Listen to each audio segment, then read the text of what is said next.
Hello everybody and welcome back to I Was the Teenage Exocolonist. We're back with our next year of our Rex run, and I am so excited. It's time for more, and he already wants to talk to us, so let's just get right into it.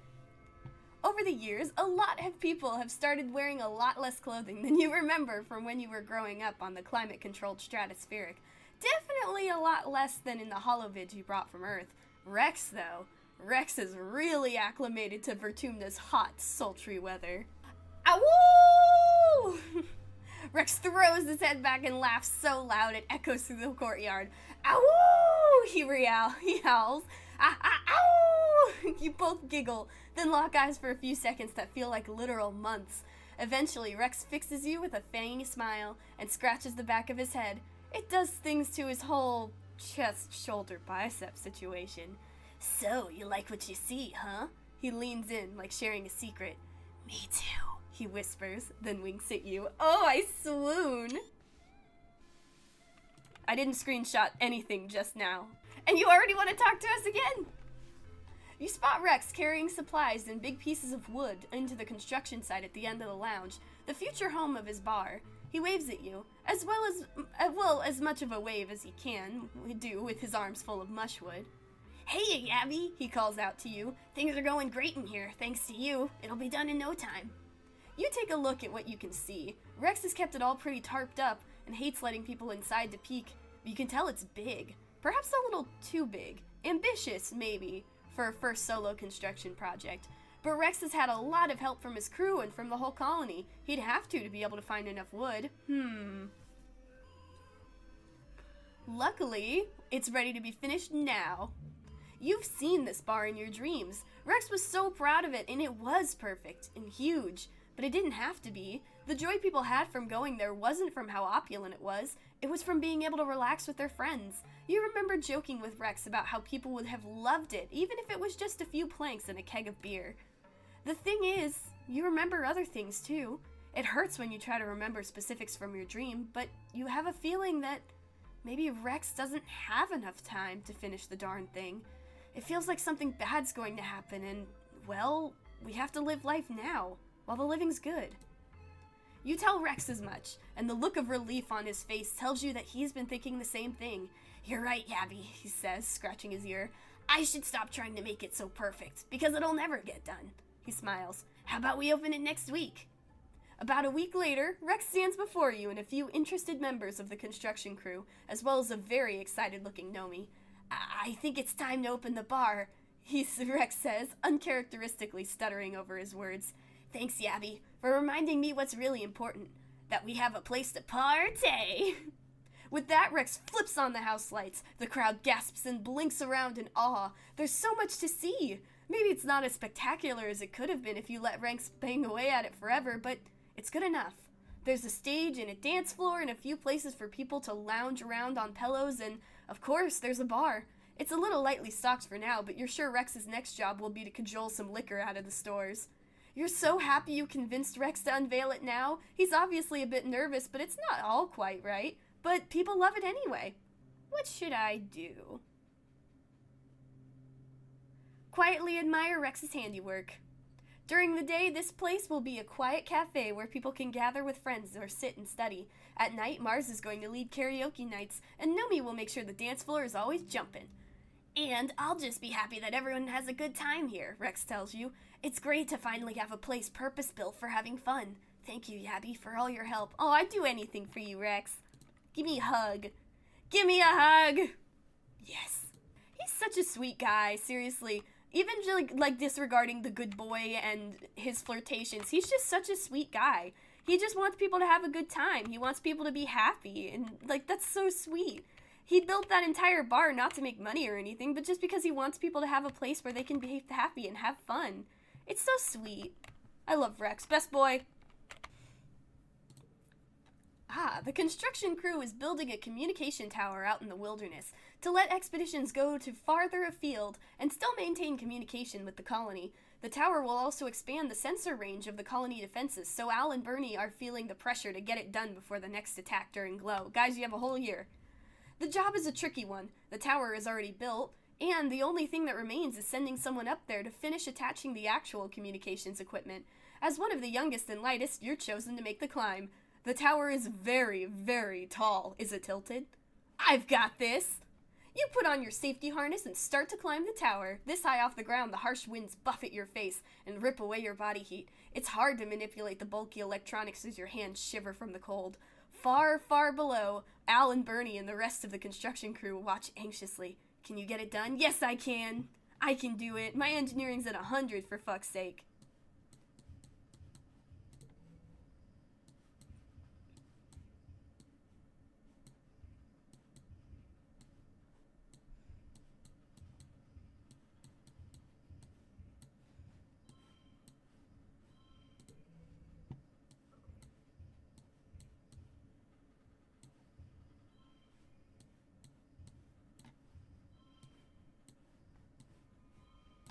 There we go.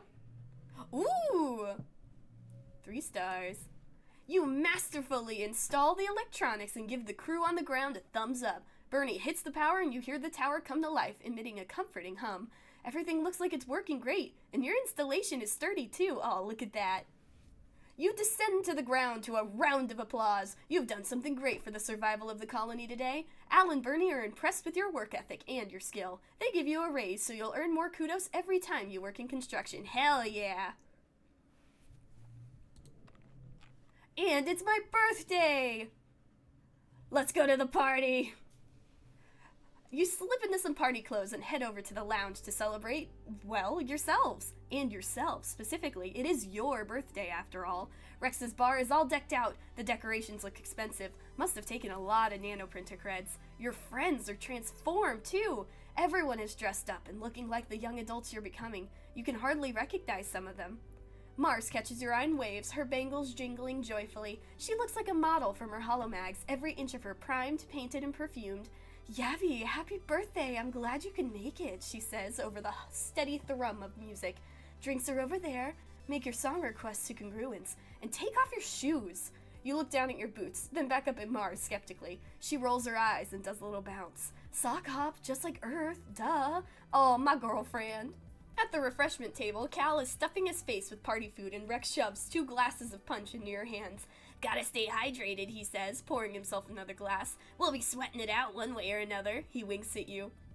Don't let them fool you, Tangent mutters, joining you. She smears a glob of something pink and meaty looking onto a cracker. It's well-documented phenomenon that people inexperienced with imbibing alcohol will begin to act as if they're drunk, even if they're completely sober. To Rex, she adds, I mean, of course, that I am not going to suffer any bad behavior. Rex grins as he pulls the flask out of his vest and pours a healthy addition into his glass. Who says it's gonna be an act? Let's get a little loose. Come on, it's a party. The music changes to something fast, pounding beat. Rex throws his head back and howls. Whoa, it's time to dance! Dance! You, Rex, and Marz take to the dance floor. After a while, Anemone follows, pulling Vase behind her. You all dance until it feels like your heart is going to burst, from excitement, from exertion, or from sheer joy of throwing yourself around the room with your friends. Nomi, who's playing DJ with congruence, spins up something a lot slower, more romantic. Grab a partner and pull them in close, they announce dreamily, or whatever distance you feel comfortable with. Everyone giggles awkwardly and shuffles around, feeling the intangible friction of teenage politics. Who dances with whom? Who makes the first move? I'm sorry, Marz, I'm gonna saunter over to Rex. Don't worry, all 3 of us will be a thing soon. Rex is flushed with the exertion from throwing himself around the dance floor already, and just a little damp with sweat when he takes you in his arms and pulls you close. Much closer than the other couples, keeping each other at a rigid arm's length. He smells good, salty and warm and boyish, and you can feel the heat radiating off of him. He's a great dancer, and together you monopolize the dance floor with your hot moves. Rex twirls you past Anemone and Vase, who seem to have skipped dancing and gone straight to suck and face. Rex laughs and wiggles his eyebrows at you. Kiss him! You take the invitation to lay a smackaroony on Rex. He holds you tight and returns the favor with earned interest, shoving his tongue in your mouth right there on the dance floor in front of all your friends. Marz hoots and hollers at you. OMG, get a room, she laughs. She doesn't seem bothered at all that you're kissing Rex. Oh, I'll kiss both of you. After the slow songs, oh yeah. Oh, come on, why'd you have to ruin my makeout session? Lum and Rhett leave, and the music spins back up again, but only a few die-hard partygoers still want to dance. Everyone else is broken into small groups to discuss the announcement. You are trying not to think about it. Nomi puts on a song with the group dance everyone knows, and Rex tries, unsuccessfully, to get the party moving again. People are too stunned to really feel the vibe. Eventually, Rex sighs and slings his arm over Nomi's shoulder, gesturing you in close too. What a buzzkill, he grumbles, and Nomi nods. Now you know what growing up on the Helio was like. You'd start to feel happy for a minute, and some uniform would come in and ruin it. I thought it would be different here, Nomi sighs. Instead, we made you more like us. This sucks. Oh. Oh, yeah. I think we may do some stuff in the bar, because I haven't done that in a while, but I'm not sure if I'll show much of it. Maybe if there's stuff involving Rex. Because I've done other stuff before for other characters. So if there's any Rex situations, we'll totally do those. But other than that, I think we will... We've seen it before. I played a lot of it last time.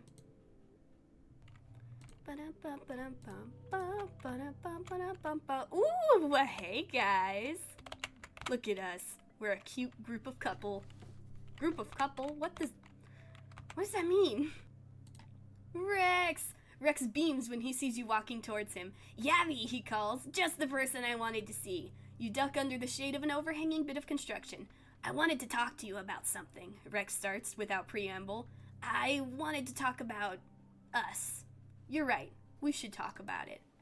First of all, this is like totally no pressure conversation, okay? Rex says. He looks more genuine than you've seen before. I like everyone, and I love kissing people. I just want to, check in with you, because we did that, and I really liked it, you know? I want to do it more. Rex leans in your space, fixing you with a flirtatious look. I just want to know where you're at.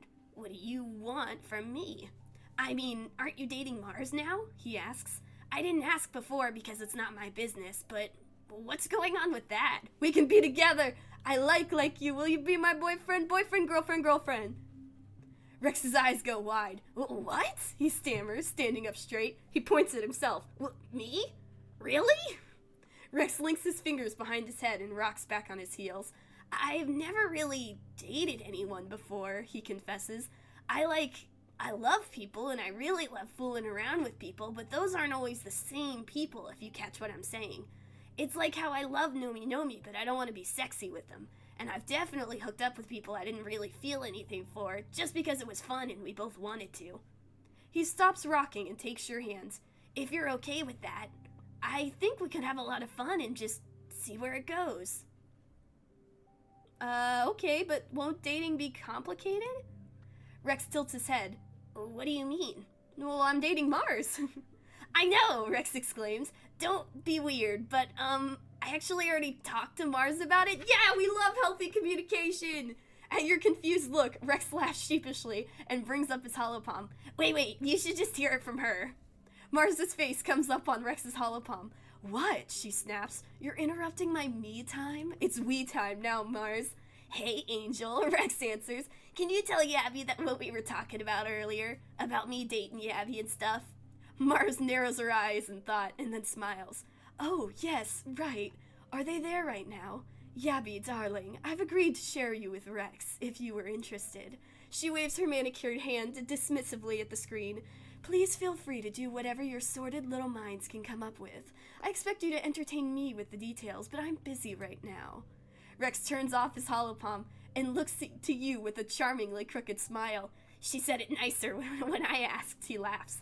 So what do you say? Do you want to date me and Marz at the same time? Oh boy, do I ever! Rex's smile takes over half of his face. Galactic, he exclaims. Let's do it. Let's date for real. What do we do now? Rex asks you. Usually after I tell someone I want to kiss them, we just kiss? Is it different if you're dating? He claps his hands to his cheeks like his radiant smile hurts his face. I'm overthinking it. Kiss him! You have mercy on Rex and pull him in for a kiss. Deep and languid, he melts into you, making a puppy noise in the back of his throat as you embrace each other. Wow, he murmurs in your kiss. Those kind of kisses are just on tap now? Okay, I could get used to this. Hell yeah, we're dating both of them! This is so cool. This is the first time, well, not the first time. At the beginning, I think it was on my very first run where I started dating Dees, but then I flip-flopped between him and Sim. And eventually, at the end of our run, he told me he was in love with Sim, and so we all ended up together, but it was more of a V thing. but I would love it to be a circle thing, you know? For my golden run, I do want to date the both of them, but for now, this is our very first actual poly run where the characters even acknowledged it. We're all together. It's so cool. I love you guys. Look at that. Dating you. Dating you. Hell yeah. Give me a hug. Oh, sorry, I missed.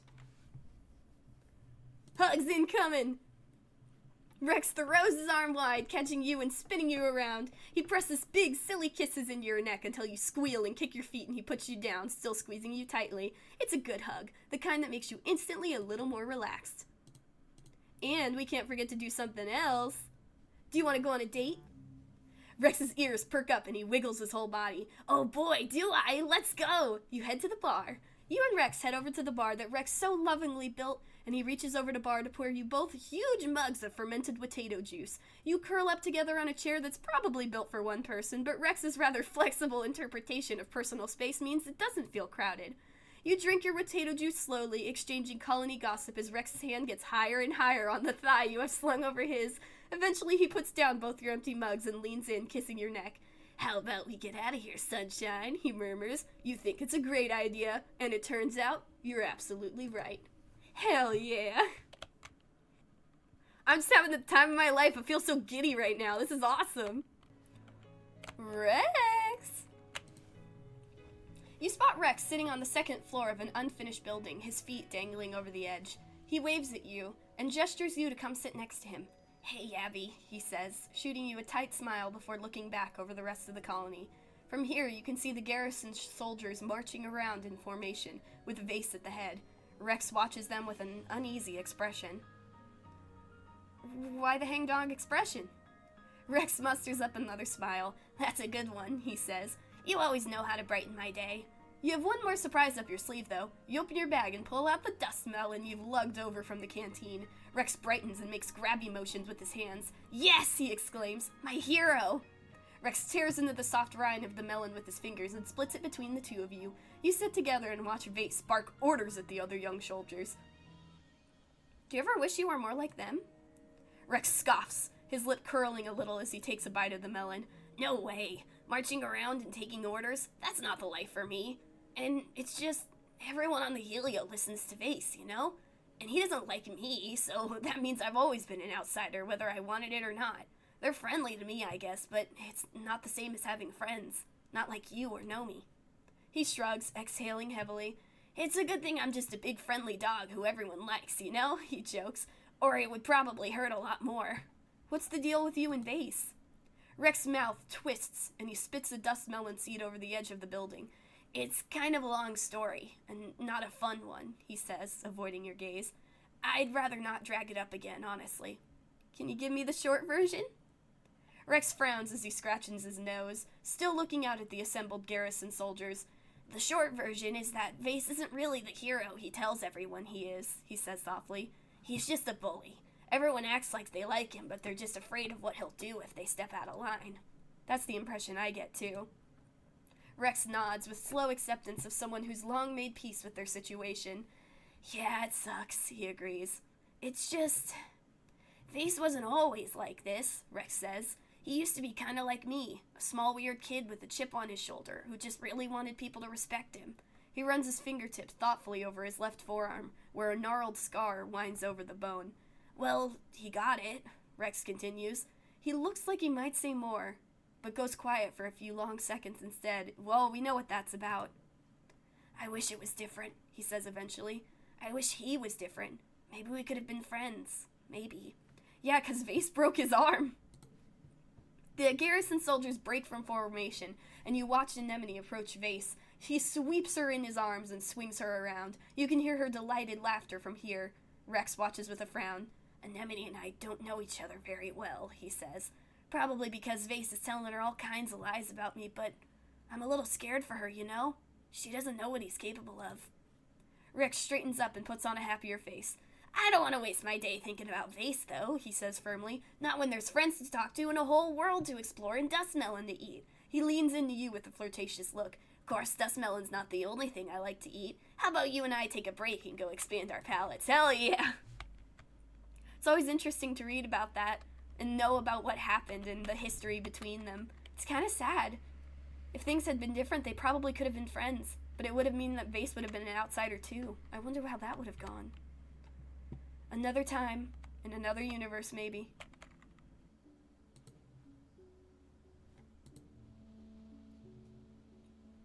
Oh my god.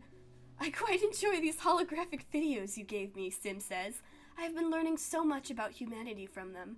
However, Sim lays his fingers to his lips in thought. Where is Kansas? And why would someone wish to return there? I don't know. You just gotta follow the yellow brick road. But remember, no one mourns the wicked! Virtunalia. And the last year of the games. Talent show for the very last time. You report backstage where Marz and Rex are prepping their acts. Rex is sidled up to Marz, complimenting her on her outfit, a spangly, sparkly thing that clings to her figure. Ooh. I just realized that we're in, the entire talent show is made up of our couple, our group. You see the reason for the outfit when Marz takes to the stage and launches into a total showstopper, using holograms to digitally change her clothes as she belts out an incredible aria. When the song is over, honest to goodness, pyrotechnics blast off all around her. The colony goes wild for it. How do you follow that? Rex gives it his best try, performing some between gymnastics and martial arts, throwing himself in impressive roles and flips set to music. Marz gives you a kiss on the cheek. Knock him dead, babe. Dance your heart out. If we're all gonna be doing flipping and rolls, I gotta keep up.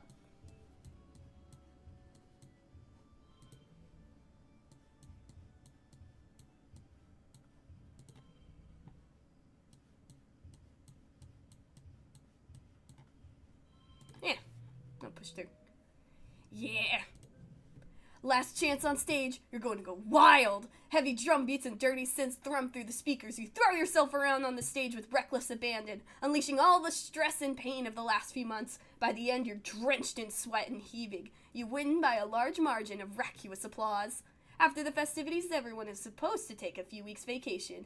You and your friends relax, but the adults move around the colony like ants in a hive. They should try doing some more flips. Rex! You're walking through the courtyard looking for Rex when something moves quickly out of the corner of your vision. Ooh, duck! You skillfully dodge the frisbee that had been heading straight for your head. The disc clatters harmlessly to the ground a few meters from you. Rex jogs over to you and picks up the frisbee. Hey, Yabby, he hails you. Sorry about that. I was playing catch with Nougat, and well... He elbows you in the side, grinning. She's got a hell of an arm on her. Guess she used to be big into sports ball. Good thing I'm so high energy, right? Aw, Nougat and Rex, that's so cute. I've been helping Tammy take care of the kids, Rex continues, spinning the frisbee on his fingertip. She told me that you all used to raise children together before the creche was destroyed. I would have liked to see that. You're so lucky, he whines. Growing up in a creche with a bunch of other kids sounds like so much fun. Just playing together all the time? That's like my dream. Hey! You hear Nougat yelling. Throw the frisbee! She pouts as she runs over to Rex. Stop talking to your lover! Nougat! Lover? Rex exclaims and mocks affront. What I do with Yabby is none of your business, Squirt. Rex grabs Nougat around her middle and zooms her around like a spaceship. Nougat screams in delight, kicking and flailing until Rex sets her back down on her feet. It's your turn to run, Rex instructs. Go on, get! Nougat takes off, yelling at the top of her little lungs. Man, kids, am I right? Rex says, standing with arms akimbo. They're great, though. I'm glad there's so many of them here. There's always someone to play with. And not just kids, but babies. Real planet-grown babies, he continues. I can't wait for Tammy to have her baby. I'm gonna be her #1 babysitter and that kid's #1 uncle. How about you? Rex asks. Do you want some kids someday? Well, if we say yes, I believe that gets us the parent ending. So I'm gonna say, I'm not sure yet. Hey, that's fair, Rex says smoothly. You shouldn't have any if you're not sure, right? But at least in the colony, you know they're gonna have a pretty good life. How about you? Oh, yes, obviously, yes, Rex answers immediately. I want like 1 billion kids. Every kid in the colony can be my kid, absolutely. I don't even have to be their dad, you know? Who cares about genetics or whatever? He looks over to Nougat, who's waving her arms agitatedly waiting for Rex to throw the frisbee. Rex does, and boy does it go far. Nougat takes off running again as it soars over her head. I just want there to be kids everywhere, Rex finishes his thought. Lots of kids means that the community is healthy and everyone is at peace, and people are optimistic about the future. Plus, kids are just so great, Rex adds. I love making silly faces at babies and crawling around on all fours with toddlers and wrestling with bigger kids and helping them with school and stuff. It's fun. Rex scratches the back of his head. On the Helio, we were kind of expected to stop playing so much when we started the education program, he says. Any playing we did was supposed to be like sports and endurance. Real future soldier kind of shit. Sometimes I wish I could get a do-over on it, Rex says. Like if I could go back before everyone cared about their big guns and their big dicks. He makes a wanking motion. Kids don't care about that kind of stuff, he continues. They're just innocent, pure of heart, you know? They don't have all those, he gestures roundly to his own head, thoughts, I guess? At this moment, the frisbee reasserts itself as an equal participant in the conversation. Rex's attention goes to it immediately, his ears perking up as he leaps up and catches it before it can menace you again. Ha-ha! He laughs, his thoughtful mood broken. That was close. I'm gonna go back to playing with Nougat before she hurts someone. Nice talking to you, Yabby. All the time, anytime, my bro. My boy. My beautiful boyfriend. Just another example of Rex being an absolute sweetheart. He just loves everyone and he wants the colony to be happy. Ooh! Wait a minute! Our trio! I didn't realize this could happen! Hold that thought, Marz says, pulling out her holopalm. Let me see if Rex is free. Then we can do something together. Ooh, Rex is free! And he greets you with a smile at Marz's door, wearing, well, even less than usual. He gives you a quick kiss, then looks to Marz for direction. Marz snaps and points at her feet. Sit. What a good boy. Sorry, did that come out sensually enough, or did it sound like I was threatening them? I'm not good at this stuff. Ooh, Rex's ears perk up and he wiggles his whole body. Oh, you head back to his place. You and Rex steal away to his room for a few hours where Rex shows you, well, quite a few tricks he's learned. What a good boy. You're sure to reward him appropriately. After all, positive reinforcement is appropriate. Or important. I can't read. I'm just too excited. Oh, Rex stumbles in just as the workday is about to start, bleary-eyed and hair all rumpled to one side. You ask him, what'll it be? And he makes a long, tired noise. Surprise me, he mutters. Nothing too stiff. I have to drive the hover loader in an hour. You make him a blep latte with float cow milk. It has milk in it. That's like breakfast, right? What flourish do you draw on the foam? A heart. Rex perks up when he sees the heart and gives you a tired smile. Right back at ya. Rex stays for a while to enjoy his latte, even though it makes him late for work. Ah, he sighs. I'm glad this place is finally done. The colony really needed a place that was just made for relaxing in, right? You admire Rex's handiwork, and he admires your latte brewing. Aww. Gotta make sure my boyfriend is ready for a nice, busy day. And then we'll be busy later. You're putting on your boots to grab dinner in the lounge when you hear the colony's sirens begin to wail. Shelter in the quarters. I believe this is the... Oh, yep, it's the siege. So we're gonna go hang out with our buddies.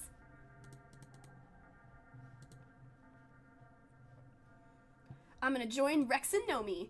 Rex and Nomi are holed up in Rex's room, looking perfectly comfortable being cooped up in small quarters together.